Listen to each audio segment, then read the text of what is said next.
nze kurya ariko se reka mubaze ubu ntabwo birakubaho ukumva ntabwo wabyutse neza mva bari no kuguhamagara ajya kwitaba manza umbwire ibyo bya telefone byihorere nta kibazo mfite ariko ubuse numva ntameze neza sinabikubwira koko nabiguhishira iki se ni kwa kundi nyine umuntu abyuka akumva ntabwo ameze neza sinzi ukuntu byari bigenze numva akantu k'agasesemi karazamutse biroroshye kahamagara cyose twagera ku muganga bwa mbere twabonye iribagiza aza kuvuga ati nciye bugufi. Iribagiza n'isimbi ni abantu bameze nk'abanzi cyangwa se ni abantu kuko wagira ngo bahuriye ku mugabo umwe kandi koko bahuriye ku mugabo umwe. Rero bajyaga batongana ubona yuko isimba pinga iribagiza na iribagiza pinga isimbi, ibyo byose rero bibaho ngaho. None uyu munsi twagiye kubona tubona iribagiza araje. Akimara kuza araza yibwirira isimbi, aramubwira ngo isimbi rero narinje kukureba, ariko hagati aho ngaho zamu yabanje kwanga ko yinjira. Aramubwira ati ngiye nta bintu by'intambara n'ubundi nshaka, niba wanze ko ninjira ndaguma ahangaha hanze, ariko ube wagenda umbwirira isimbi abe yaza amubwira. Zamu yagiye aramubwira koko, amaze kumubwira isimbi araza. Isimbi amaze kuza iragiza atangira avuga ngo isimbi narahemutse. Warahemutse gute rero? Umbabarire ku makosa naba naragukoreye. Yamubwiye nabi, yagiye amutoteza mu gihe yari atwite isimbi, ntabwo iribagiza amubaniye neza. Rero yashakaga kumwereka yuko nubwo atwite atari byo agomba kwitwaza. None uyu munsi wa none iribagiza nawe yatwese, none atwite inda y'umuntu umwe na isimbi.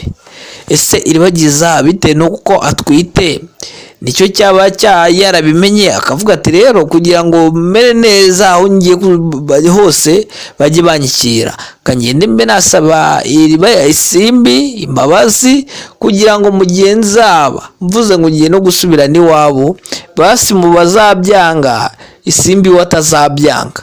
Ariko isimbi nubwo wenda twavuga ngo yagiye kumusaba imbabazi, isimbi ntabwo yazimwimye, yazimuhaye rwose. Ariko isimbi ibageza agera igihe aravuga ati se wazanye umwana nkamureba. Isimbi aragenda aramwirukankana aramuzana. Akimara kumufata iribagiza Fabiola yahise aturuka yaramumwambura. Fabiola amaze kumumwambura aravuga ati isimbi kubera iki mu mutwe wawe ntabwo ubara neza? Ati iki rero ntabwo ubona yuko uyu muntu ari umwanzi wacu kandi uyu muntu ashobora no kuba yanamugirira nabi? Ndavuga wenda no kuba yakandimba avuze, no kuba yamuha amarozi, no kuba yamuniga, no kuba yamufubata cyane. Ibyo byose ni ibintu abantu bafite abana utwana tw'uduhinja bakunze kwimana abana babo ngo kuko nibyo baba batekereza ko bishobora kuba ku bana babo. Rero Fabiola yibwiraga isimbi amubwira ati uyu mwana ugomba kuzajya umufata neza, ntabwo uzajya ubona abantu bose baje ngo uhite uterura umwana umubakire, ntabwo bose ariko babashije kubagirira neza. Ese imbabazi za iribagiza zihatse iki? Bwa mbere twabonye iribagiza aza kuvuga ati nciye bugufi. Iribagiza n'isimbi ni abantu bameze nk'abanzi cyangwa se ni abantu kuko wagira ngo bahuriye ku mugabo umwe kandi koko bahuriye ku mugabo umwe.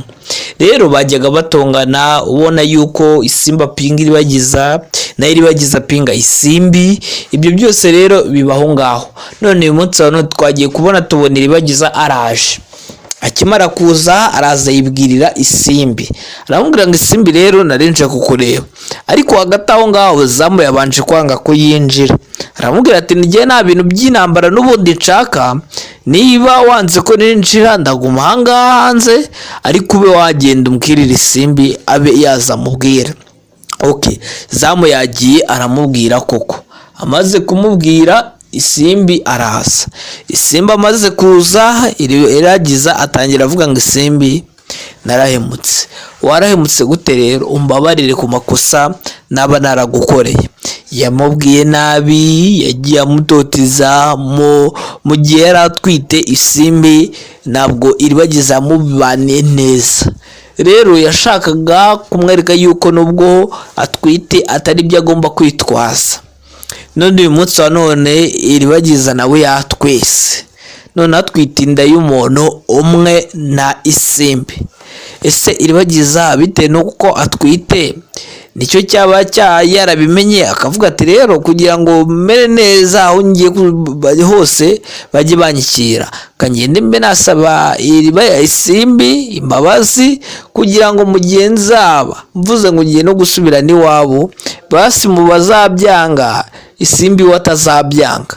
Ariko Isimbi nubwo wenda twavuga ngo yagiye kumusaba imbabazi, Isimbi ntabwo yazimwimye, yazimuhaye rwose. Ariko Isimbi Iribagiza agera igihe aranavuga ati se wazanye umwana nkamureba. Isimbi aragenda aramwirukankana aramuzana, akimara kumufata Iribagiza Fabiola yahise aturuka yaramumwambura. Fabiola amaze kumumwambura aravuga ati Isimbi kubera iki mu mutwe wawe ntabwo ubara neza? Ati iki rero ntabwo ubona yuko uyu muntu ari umwanzi wacu kandi uyu muntu ashobora no kuba yanamugirira nabi? Ndavuga wenda no kuba yakandimba avuze, no kuba yamuha amarozi, no kuba yamuniga, no kuba yamufumbata cyane. Ibyo byose ni ibintu abantu bafite abana utwana tw'uduhinja bakunze kwimana abana babo ngo kuko nibyo baba batekereza ko bishobora kuba ku bana babo. Rero Fabiola yibwiraga Isimbi amubwira ati uyu mwana ugomba kuzajya umufata neza, ntabwo uzajya ubona abantu bose baje ngo uhite uterura umwana umubakire, ntabwo bose ariko babashije kubagirira neza. Ese izi mbabazi za Iribagiza zihatse iki? Bwa mbere twabonye Iribagiza aza kuvuga ati nciye bugufi. Iribagiza n'Isimbi ni abantu bameze nk'abanzi cyangwa se ni abantu kuko wagira ngo bahuriye ku mugabo umwe kandi koko bahuriye ku mugabo umwe. Rero bajyaga batongana, ubona yuko Isimbi apinga Iribagiza na Iribagiza apinga Isimbi. Ibyo byose rero bibaho ngaho. None uyu munsi wa none twagiye kubona tubona Iribagiza araje. Akimara kuza araza yibwirira Isimbi, aramubwira ngo Isimbi rero narinje kukureba, ariko hagati aho ngaho zamu yabanje kwanga ko yinjira. Aramubwira ati ngiye nta bintu by'intambara n'ubundi nshaka, niba wanze ko ninjira ndaguma ahangaha hanze, ariko ube wagenda umbwirira Isimbi abe yaza amubwira. Okay, zamu yagiye aramubwira koko, amaze kumubwira Isimbi araza. Isimbi amaze kuza Iribagiza atangira avuga ngo Isimbi narahemutse. Warahemutse gute rero? Umbabarire ku makosa naba naragukoreye. Yamubwiye nabi, yagiye amutoteza mu gihe yari atwite Isimbi, ntabwo Iribagiza amubaniye neza. Rero yashakaga kumwereka yuko nubwo atwite atari byo agomba kwitwaza. None uyu munsi wa none Iribagiza nawe yatwese, none atwite inda y'umuntu umwe na Isimbi. Ese Iribagiza bitewe n'uko atwite nicyo cyaba yarabimenye akavuga ati rero kugira ngo mere neza aho ngiye hose bajye banyikira, kangende mbe nasaba Isimbi imbabazi kugira ngo mugenzaba mvuze ngo ngiye no gusubira n'iwabo, basi mu bazabyanga Isimbi we atazabyanga. Ariko Isimbi nubwo wenda twavuga ngo yagiye kumusaba imbabazi, Isimbi ntabwo yazimwimye, yazimuhaye rwose. Ariko Isimbi Iribagiza agera igihe aranavuga ati se wazanye umwana nkamureba. Isimbi aragenda aramwirukankana aramuzana, akimara kumufata Iribagiza Fabiola yahise aturuka yaramumwambura. Fabiola amaze kumumwambura aravuga ati Isimbi kubera iki mu mutwe wawe ntabwo ubara neza? Ati iki rero ntabwo ubona yuko uyu muntu ari umwanzi wacu kandi uyu muntu ashobora no kuba yanamugirira nabi? Ndavuga wenda no kuba yakandimba avuze, no kuba yamuha amarozi, no kuba yamuniga, no kuba yamufumbata cyane. Ibyo byose ni ibintu abantu bafite abana utwana tw'uduhinja bakunze kwimana abana babo ngo kuko nibyo baba batekereza ko bishobora kuba ku bana babo. Rero Fabiola yibwiraga Isimbi amubwira ati uyu mwana ugomba kuzajya umufata neza, ntabwo uzajya ubona abantu bose baje ngo uhite uterura umwana umubakire, ntabwo bose ariko babashije kubagirira neza. Ese izi mbabazi za Iribagiza zihatse iki? Bwa mbere twabonye Iribagiza aza kuvuga ati nciye bugufi. Iribagiza n'Isimbi ni abantu bameze nk'abanzi cyangwa se ni abantu kuko wagira ngo bahuriye ku mugabo umwe kandi koko bahuriye ku mugabo umwe. Rero bajyaga batongana, ubona yuko Isimbi apinga Iribagiza na Iribagiza apinga Isimbi. Ibyo byose rero bibaho ngaho. None uyu munsi hano twagiye tubona Iribagiza araje. Akimara kuza araza yibwirira Isimbi, aramubwira ngo Isimbi rero narinje kukureba, ariko hagati aho ngaho zamu yabanje kwanga ko yinjira. Aramubwira ati ngiye nta bintu by'intambara n'ubundi nshaka, niba wanze ko ninjira ndaguma ahangaha hanze, ariko ube wagenda umbwirira Isimbi abe yaza amubwira. Okay, zamu yagiye aramubwira koko, amaze kumubwira Isimbi araza. Isimbi amaze kuza Iribagiza atangira avuga ngo Isimbi narahemutse. Warahemutse gute rero? Umbabarire ku makosa naba naragukoreye. Yamubwiye nabi, yagiye amutoteza mu gihe yari atwite Isimbi, ntabwo Iribagiza yamubaniye neza. Rero yashakaga kumwereka yuko nubwo atwite atari byo agomba kwitwaza. None uyu munsi wa none Iribagiza nawe yatwese, none atwite inda y'umuntu umwe na Isimbi. Ese Iribagiza bitewe nuko atwite nicyo cyaba yarabimenye akavuga ati rero kugira ngo mere neza aho ngiye hose bajye banyikira, kangende mbe nasaba Isimbi imbabazi kugira ngo mugenzaba mvuze ngo ngiye no gusubira n'iwabo, basi mu bazabyanga Isimbi watazabyanga. Ariko Isimbi nubwo wenda twavuga ngo yagiye kumusaba imbabazi, Isimbi ntabwo yazimwimye, yazimuhaye rwose. Ariko Isimbi Iribagiza agera igihe aravuga ati se wazanye umwana nkamureba. Isimbi aragenda aramwirukankana aramuzana. Akimara kumufata Iribagiza, Fabiola yahise aturuka yaramumwambura. Fabiola amaze kumumwambura aravuga ati Isimbi kubera iki? Mu mutwe wawe ntabwo ubara neza. Ati iki rero? Ntabwo ubona yuko uyu muntu ari umwanzi wacu kandi uyu muntu ashobora no kuba yanamugirira nabi? Ndavuga wenda no kuba yakandimba avuze, no kuba yamuha amarozi, no kuba yamuniga, no kuba yamufubata cyane. Ibyo byose ni ibintu abantu bafite abana utwana tw'uduhinja bakunze kwimana abana babo, ngo kuko nibyo baba batekereza ko bishobora kuba ku bana babo.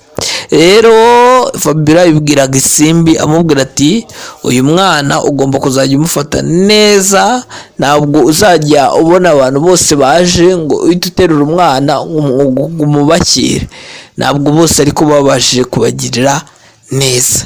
Ese izi mbabazi za Iribagiza zihatse iki? Bwa mbere twabonye Iribagiza aza kuvuga ati nciye bugufi. Iribagiza n'Isimbi ni abantu bameze nk'abanzi cyangwa se ni abantu kuko wagira ngo bahuriye ku mugabo umwe kandi koko bahuriye ku mugabo umwe. Rero bajyaga batongana, ubona yuko Isimbi apinga Iribagiza na Iribagiza apinga Isimbi. Ibyo byose rero bibaho ngaho. None uyu munsi hano twagiye tubona Iribagiza araje. Akimara kuza araza yibwirira Isimbi, aramubwira ngo Isimbi rero narinje kukureba, ariko hagati aho ngaho zamu yabanje kwanga ko yinjira. Aramubwira ati ngiye nta bintu by'intambara n'ubundi nshaka, niba wanze ko ninjira ndaguma ahangaha hanze, ariko ube wagenda umbwirira Isimbi abe yaza amubwira. Okay, zamu yagiye aramubwira koko, amaze kumubwira Isimbi araza. Isimbi amaze kuza Iribagiza atangira avuga ngo Isimbi narahemutse.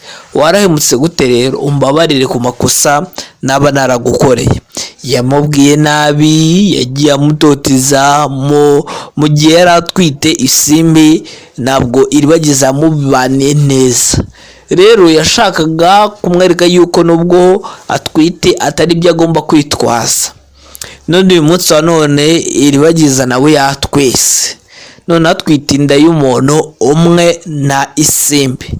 Ese Iribagiza bitewe nuko atwite nicyo cyaba yarabimenye akavuga ati rero kugira ngo mere neza aho ngiye hose bajye banyikira, kangende mbe nasaba iriba ya Isimbi imbabazi kugira ngo mugihe nzaba mvuze ngo ngiye no gusubira n'iwabo basi mu bazabyanga Isimbi watazabyanga. Ariko Isimbi nubwo wenda twavuga ngo yagiye kumusaba imbabazi, Isimbi ntabwo yazimwimye, yazimuhaye rwose. Ariko Isimbi ibageze agera igihe aravuga ati se wazanye umwana nkamureba. Isimbi aragenda aramwirukankana aramuzana, akimara kumufata Iribagiza Fabiola yahise aturuka yaramumwambura.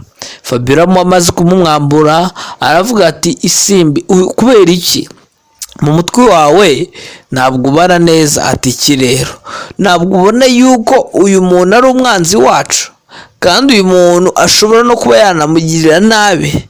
Ndavuga wenda no kuba yakandimba avuze, no kuba yamuha amarozi, no kuba yamuniga, no kuba yamufumbata cyane.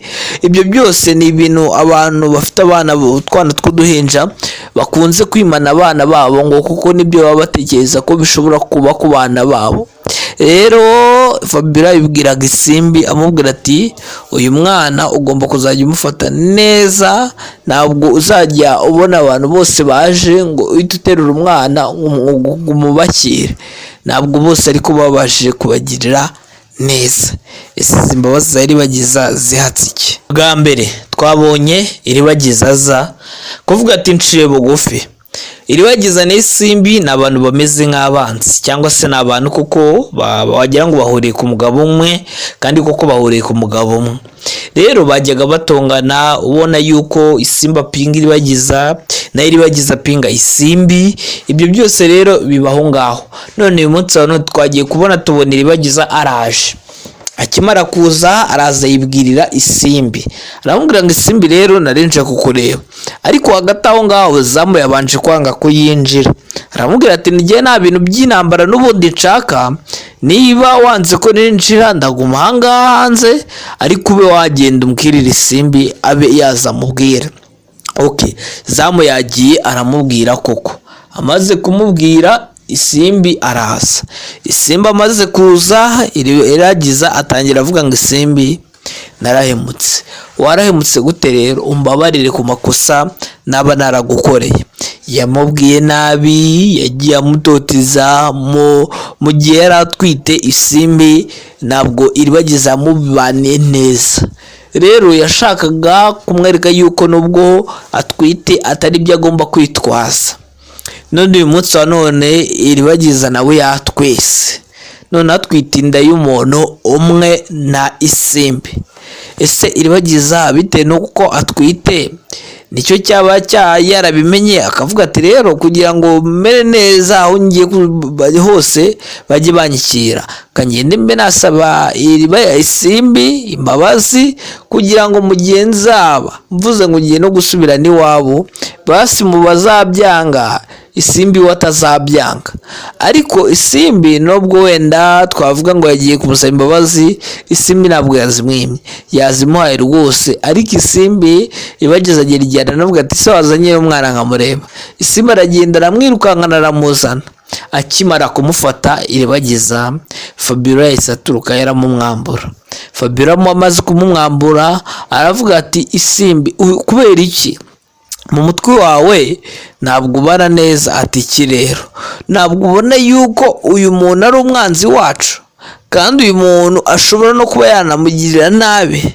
Ndavuga wenda no kuba yakandimba avuze, no kuba yamuha amarozi, no kuba yamuniga, no kuba yamufumbata cyane. Ibyo byose ni ibintu abantu bafite abana utwana tw'uduhinja bakunze kwimana abana babo ngo kuko nibyo baba batekereza ko bishobora kuba ku bana babo. Rero Fabiola yibwiraga Isimbi amubwira ati uyu mwana ugomba kuzajya umufata neza, ntabwo uzajya ubona abantu bose baje ngo uhite uterura umwana umubakire, ntabwo bose ariko babashije kubagirira neza. Ese izi mbabazi za Iribagiza zihatse iki? Bwa mbere twabonye Iribagiza aza kuvuga ati nciye bugufi. Iribagiza n'isimbi ni abantu bameze nk'abanzi cyangwa se ni abantu kuko wagira ngo bahuriye ku mugabo umwe kandi koko bahuriye ku mugabo umwe. Rero bajyaga batongana ubona yuko isimbi apinga Iribagiza na Iribagiza apinga isimbi. Ibyo byose rero bibaho ngaho. None uyu munsi hano twagiye kubona tubona Iribagiza araje. Akimara kuza araza yibwirira isimbi, aramubwira ngo isimbi rero narinje kukureba, ariko hagati aho ngaho Zamu yabanje kwanga ko yinjira. Aramubwira ati ngiye nta bintu by'intambara n'ubundi nshaka, niba wanze ko ninjira ndaguma ahangaha hanze, ariko ube wagenda umbwirira isimbi abe yaza amubwira. Okay, Zamu yagiye aramubwira koko, amaze kumubwira isimbi araza.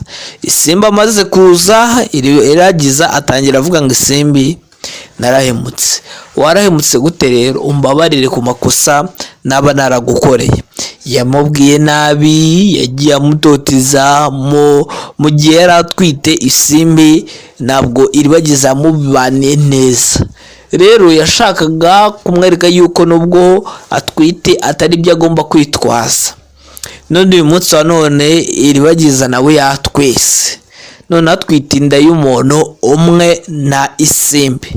Ese Iribagiza bitewe nuko atwite nicyo cyaba yarabimenye akavuga ati rero kugira ngo mere neza aho ngiye hose bajye banyikira, kangende mbe nasaba isimbi imbabazi kugira ngo mugenzaba mvuze ngo ngiye no gusubira n'iwabo basi mubazabyanga isimbi watazabyanga.